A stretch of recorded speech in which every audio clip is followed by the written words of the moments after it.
Bonjour à tous, Thomas de Virtual Magie. Aujourd'hui, on rencontre Kaki, clown magicien. Coucou Kaki, ça va? Oui, ça va. Comment t'as débuté la magie? Comment ça s'est passé?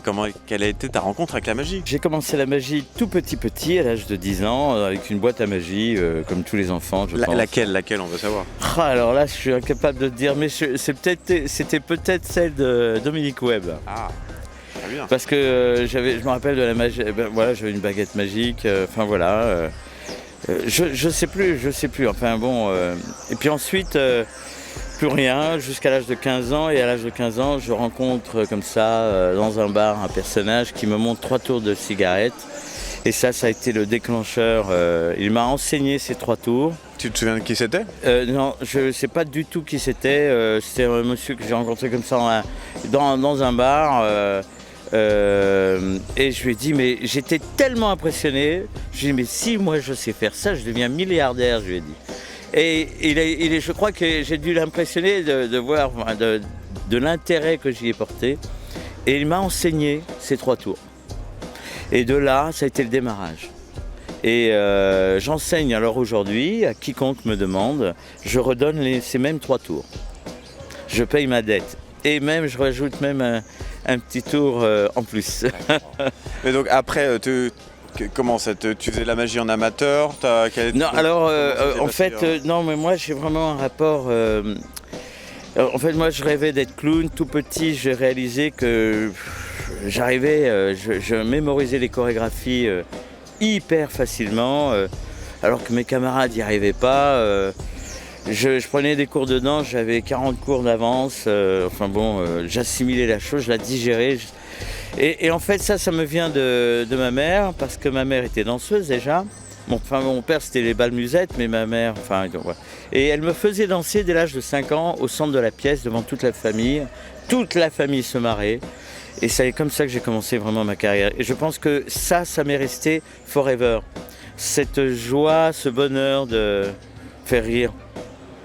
Et donc, pendant des années, je ne pouvais pas accepter d'argent en échange de cet art qui me venait du cœur. Alors tu faisais comment pour payer le loyer alors? Non, je payais pas de loyer, je vivais... j'ai pas eu de maison pendant des années, j'ai jamais eu de maison, je vivais à gauche, à droite, dans des chambres de bonne. On te connaît aussi pour le mime forcément, est-ce que tu as fait une école? Comment ça s'est passé? Non, je suis autodidacte. Ah, génial, hein. Un jour, je me promène dans la rue et je vois un mime. Alors je ne savais pas que ça existait le mime, je n'avais jamais vu un mime. La seule chose que je faisais, c'est que tous les soirs je dansais, je faisais partie des meilleurs danseurs du Palace, au bain-douche. À Paris? À Paris, oui, voilà, et je dansais 5 heures, 6 heures par soir. Enfin, alors j'avais une très bonne conscience de mon corps. Ce qui fait que quand j'ai vu ce personnage faire du mime, j'étais émerveillé de voir ce bonhomme me raconter toute une histoire et ne pas dire un seul mot qu'en geste. Et j'étais capable immédiatement de refaire pratiquement tout ce qu'il venait de faire. Ah oui. Et alors, j'avais 6 francs dans ma poche, je dormais dehors, hein. Je lui ai donné 6 francs. Et je lui ai dit merci. Merci pour cet univers merveilleux qu'il me révélait. Et ensuite, j'ai rencontré un artiste extraordinaire qui a été pour moi ça a été vraiment mon mécène dans l'art de la magie et du mime, Bertrand Crimet. Et je rencontre Bertrand Crimet qui m'apprend mes premiers vrais tours de prestidigitation, les boules Excelsior, quelques tours de cartes, mais des vrais tours de cartes. Et moi je connaissais que mes 3 tours de cigarette Et là j'ai commencé à faire du table en table dans les restaurants, etc. Et j'ai commencé à gagner mes 5 francs 6 sous. Et j'étais tellement fier de ces 40 francs que je me faisais. Et 50 balles là, c'était du gros bonheur. Voilà. Et c'est comme ça qu'après, quand j'ai vu que je pouvais vivre à Paris avec ça, je me suis dit mais je peux partir autour du monde. Et je suis parti autour du monde pendant 20 ans, avec 0 centime. Je suis revenu avec, 20 ans après avec 0 centime, mais j'ai vu du pays quand même. Oui, et j'ai appris plusieurs langues. Et tu étais riche d'expériences et de rencontres. Ah, wow, magnifique. Alors tu t'as fait quoi, tous les continents hein? Non, je n'ai pas fait tous les continents parce que je suis vraiment parti avec 0 centime. Donc je prenais une carte du monde, je jetais la pièce. J'ai jeté la pièce sur une carte du monde, j'ai acheté le billet où il y avait.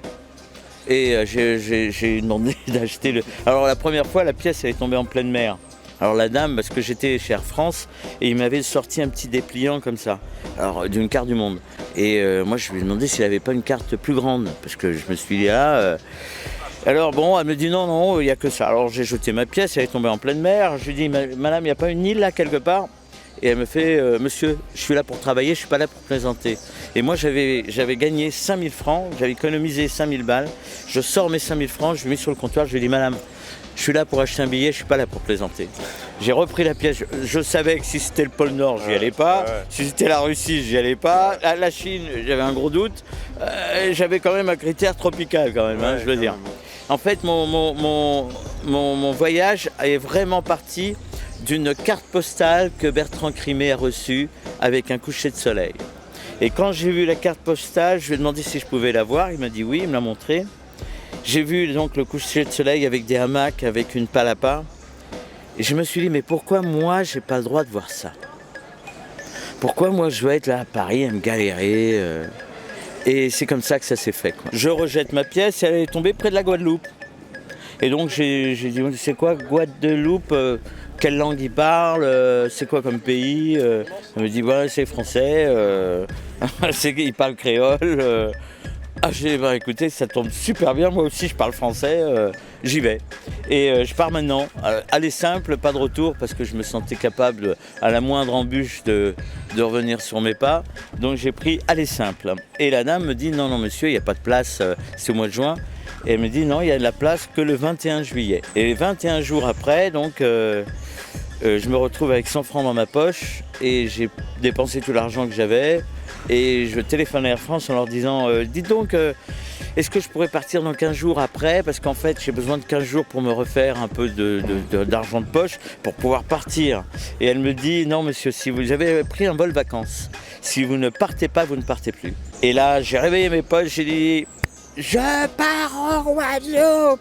Et j'étais à Cannes, on est parti au Noailles, on a bu un café. Dédé, un copain, passe dans la rue, il passe comme ça, et tu vas en Guadeloupe? Où je dis oui. Il écrit sur la nappe en papier Aquatorus Gosier, il écrit et il me le donne, il me dit passe-leur le bonjour de ma part. Et je lui ai dit merci Dédé, j'avais 100 francs, c'était un miracle. Et je suis parti. Je suis parti donc quelques jours et je suis revenu 20 ans après. J'ai fait toutes les îles des Caraïbes, les États-Unis, le Mexique, l'Amérique centrale. Magie, mime. Oui, avec Magie Mime. Ouais. Dans la rue, des spectacles, tout, les bars, les cafés, partout où je pouvais, je faisais quoi. Et qu'est-ce qui t'a poussé à revenir alors 20 ans après? Ah non, mais la vie. On est marre du soleil. Alors non. Alors c'est vrai que la plage, j'ai vécu sur cette plage, cette fameuse plage pendant 2 ans. C'était à Pied de la Cuesta, à côté d'Acapulco. Et je travaillais à Acapulco une soirée, je faisais du close-up dans les restos top, le Carlton Charlie par exemple, et j'étais au chapeau, donc je me faisais des dollars. Puis donc après ça, c'est vrai qu'on se lasse n'importe de tout. Et puis bon, mais moi j'ai des enfants, voilà, qui était mon ex, enfin pas mon ex, mais sinon ma femme était partie en France. Et donc je suis revenu voilà, par ce biais. Et puis parce que j'ai aussi trouvé un contrat en Allemagne. Et j'ai travaillé à Phantasialand pendant 7 mois. Et ça s'est très bien passé. Et puis de fil en aiguille, j'avais trop envie de redécouvrir la France, de revenir. Donc j'ai arrêté Fantasia et puis j'ai commencé à... Puis je voulais vivre aussi avec mes enfants. Enfin bon. Voilà. Alors, donc on te voit beaucoup dans les congrès de magie régulièrement. Enfin, j'y suis pas vraiment régulièrement. Mais j'en ai fait quand même depuis la Colombe d'Or. Voilà quoi. j'aime beaucoup. Je trouve que, et c'est curieux parce que là vraiment en ce moment je m'en rends compte plus que jamais, c'est vraiment comme une famille. C'est incroyable parce que je connais des gens depuis 20 ans là, 25 ans, enfin je veux dire c'est incroyable. Et tu te fais des copains, on est tous vraiment dans la même passion, enfin je ne sais pas comment expliquer, c'est vraiment comme une famille. Quelles sont tes actualités? Je crois que tu travailles avec Jimmy Delp sur sa mise en scène. Alors oui, j'ai travaillé avec Jimmy Delp sur sa mise en scène, j'ai fait d'autres mises en scène qui sont très très bien passées.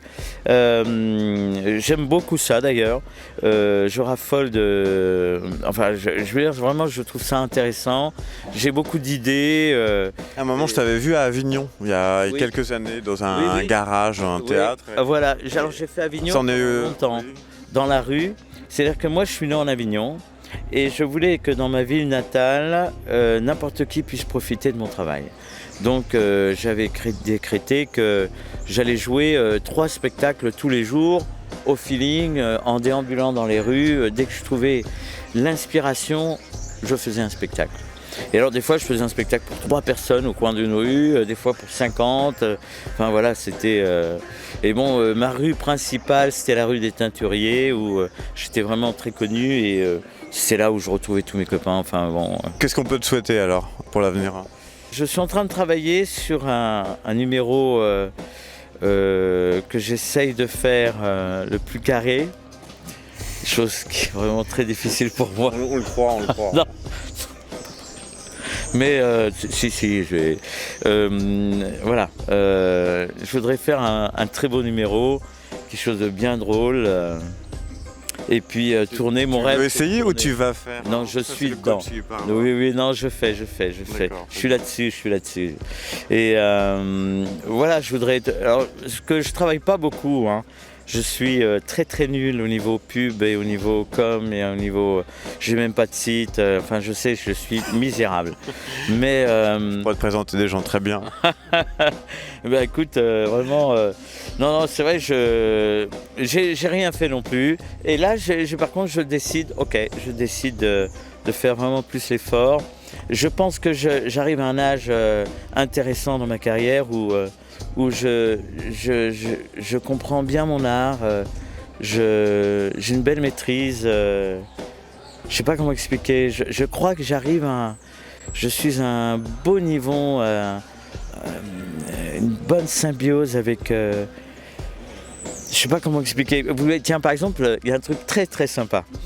Un jour on m'a dit qu'après 50 ans on devient un très bon clown, c'est un dicton circassien. Alors moi je me suis dit, ah bon, donc quand j'ai eu 50 ans, je me suis dit, ça y est, je vais être enfin marrant. Alors bon, 50 ans passent, bon, c'était pas terrible. Bon, 51, je me suis dit 51, pas terrible non plus. 52, bon, toujours pareil quoi, marrant, ben oui, marrant, mais enfin pas plus que ça quoi. 53, je me dis, mais dis donc, c'est qui a sorti... Tu vas pas tous me les faire là, Kaki. Non, mais à 53, je réalise pourquoi on dit ce dicton et la véracité de ce dicton. C'est que pendant toute ma vie, j'ai essayé de convaincre les gens ô combien je suis mériteux de leurs applaudissements, ô combien je suis mériteux de leur amour, combien voilà. Et en fait, ce qui se passe, c'est que je ne cherche plus du tout à convaincre. Et ça, c'est un tout autre spectacle. Et ça, c'est vraiment très très important. On va te souhaiter ça et puis à très vite sur d'autres congrès ou d'autres festivals de magie. Yes. Et bien sûr sur Virtual Magie, bien sûr. Hein. Eh bien écoute, avec joie. Écoutez, merci beaucoup. Merci.